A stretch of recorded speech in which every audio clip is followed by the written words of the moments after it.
Bilесиңерби, биздин чоңебиз Siberian Wellness компаниясында иштегендиктен биз Байтем экөөбүз ушул витаминдерди жана башка минералдарды такай ичебиз.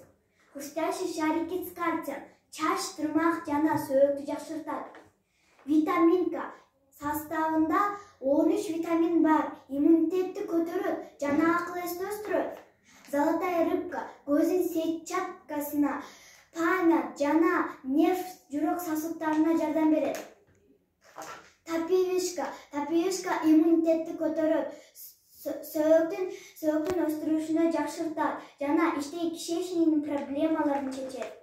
Сироп иммунитетти, гемоглобинди көтөрөт. Грипп вирустардан коргойт. Мен бир да жолу сабактан калган жокмун. Менин классташтарым ооруп сабактан калып атты. Анткени биз үй-бүлөбүз менен такай наваминди ичебиз. Иммунитетти көтөрөт, грипптен коргойт жана азыркы коронавирустан сактайт. Балдарыңыздарга ушул витаминдерди жана башка минералдарды сунуштайм. Балдарыңыздардын ден соолугуна кам көрүңүздөр.